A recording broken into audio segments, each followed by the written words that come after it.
Welcome back. It has been a long time since I've actually uploaded on this channel.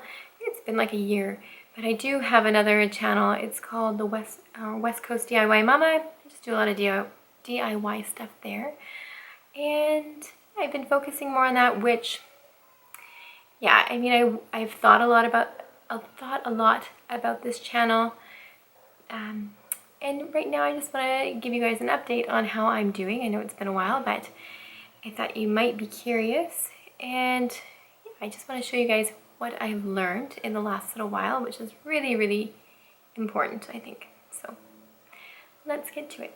So if you guys have not seen my previous videos, then I was diagnosed with an autoimmune disease probably over 20 years ago. So now I'm 31, and yeah, so around grade 7, I had more symptoms with inflammation in my knees, and then I feel like a few years prior it was more psoriasis I was dealing with, and then it sort of, yeah, and then I got a diagnosis when I was in grade 7 with psoriatic arthritis, so it's affected both my knees and my scalp. And so the psoriasis has never really gone away, it's just come and gone in, like, you know, flare-ups here and there. But my knees has come and gone, like the inflammation has come and gone, and it is definitely around hormones. So when I was in puberty, that's when I had a flare up, my knees swelled up, and then after having both of my children, so I have 2 boys, and being pregnant was really good for me. Like symptoms went away and I was really good, but after having postpartum, not a good thing. So I wanted to sort of explain why I think that is. And a lot of it, again, has to do with hormones. So when you are pregnant, your progesterone levels go up, and that sustains your pregnancy. And when you give birth, it literally just goes right back down to normal. And your prolactin levels, which is the hormone that is for breast milk production, prolactin, it starts to increase while you're pregnant, but it definitely ramps right up when the baby is born. And that, like before my last child was born, I started getting a bit more psoriasis on my face, and it was just a forewarning of things to come. So a month after, when my breast milk was just like bumping, he was eating a lot, lack of sleep, my body just went into like a big flare up, and I wasn't, and both my knees swelled up to like as much as they could go. And I wasn't really able to walk down the stairs. I wasn't able to really get up from the couch. It was pretty much torture. Like, it's not what new moms or moms, any stage of a mom, or even if you've had a few children, you just don't want to go through that. But what I have learned, and this is just recently, no doctor, no rheumatologist, nobody told me this. I learned this on my own, and I think that's just the way things are nowadays, is you have to be your own advocate for your own well-being. And so I knew there was a connection to my hormones. And so, yeah, just recently I really learned that if you have an autoimmune disease, women are more prone to autoimmune diseases because of our hormones. So they come usually at hormonal times in your life. So during puberty, you can get a new autoimmune disease, like you can get an autoimmune disease postpartum, and then during menopause. Those are like the time frames where you would be more likely to get an autoimmune disease. You're just genetically, there's predispositions to these things, but there's just like triggers, and hormones are the trigger for, they're not the only thing, but so yeah, when you are pregnant, for me, my progesterone, it means high progesterone is good, and then when you give birth, your progesterone drops back down, and so does dopamine. And that's why women experience postpartum depression. Like, not all women, but there's more moodiness, there's a lot going on. So dopamine drops, that's your happy hormone, and then your prolactin increases, and your prolactin is your milk production, and that is like the perfect storm for a flare-up It really is. Like prolactin, yeah, so your dopamine goes down and your prolactin goes up, and there is research, and I will link it down below, that states right there that that's like the perfect combination of hormones to make it like a cytokine storm, like an inflammatory response. So yeah, I'll link that there. You can check it out if you'd like. And what else have I learned? Yeah, so with the prolactin levels, I actually just called my doctor today because this is something new that I learned.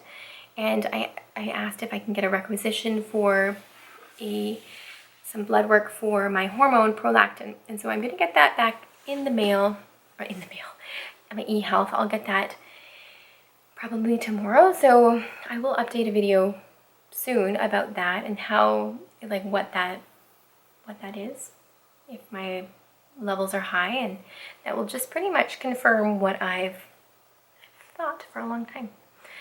So what causes high prolactin levels? Well, it could be from being pregnant, breastfeeding, nipple stimulation apparently, exercise.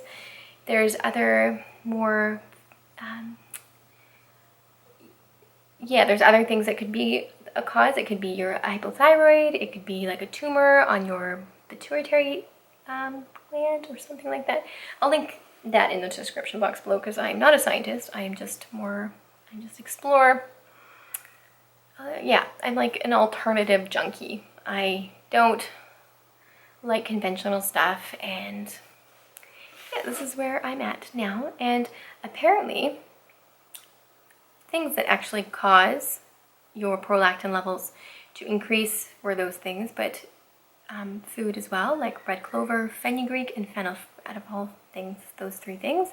And some natural things to reduce your prolactin levels are vitamin E and B6, but you can also take pharmaceuticals as well.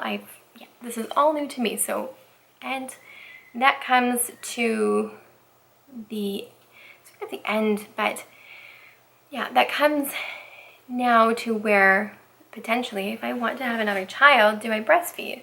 And a part of me would be really sad not to, but so far I've breastfed both my children for 2 years each. So 4 years of my life, I've been struggling really hard with my autoimmune disease, and I've been in a flare-up, and it's not getting worse or not getting much better. But yeah, I pretty much got pregnant right after I stopped breastfeeding with my first. So I never really had that time to like, well, maybe this is helping. So I've stopped breastfeeding my youngest now for a few months, and my psoriasis is getting better. Like my patches, it was crawling down my face, and now I can actually feel patches of my skin, and it's receding every week. I feel like it's just, I'll link it here. You'll see a video of my psoriasis on my scalp.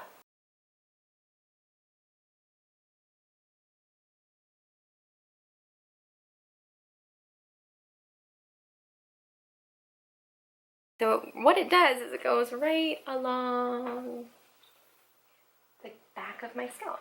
So you can see that. And I got it on my forearm too. It's so bright in here, you probably can't see. But that's not as bad. It was really flared up. So yeah, that brings me back to, there's a cat here. Brings me back to, do I breastfeed? And if you have an autoimmune disease and you're in a flare-up, do you breastfeed?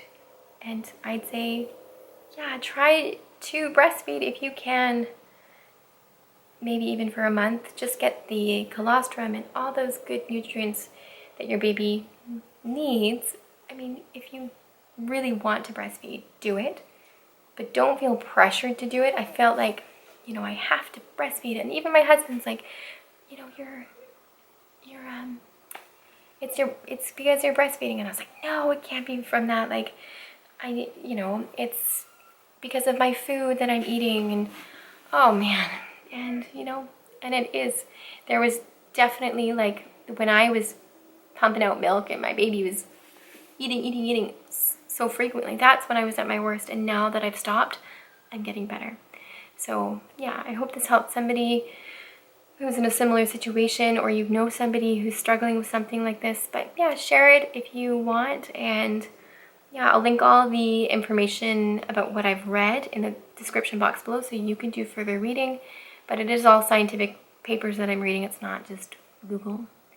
But yeah, I hope you guys are enjoying yourselves, and I know things are a bit crazy out in the world today, but yeah, I hope this helps you, and I will update you guys on my prolactin levels this week sometime. Okay, have a good day. Bye.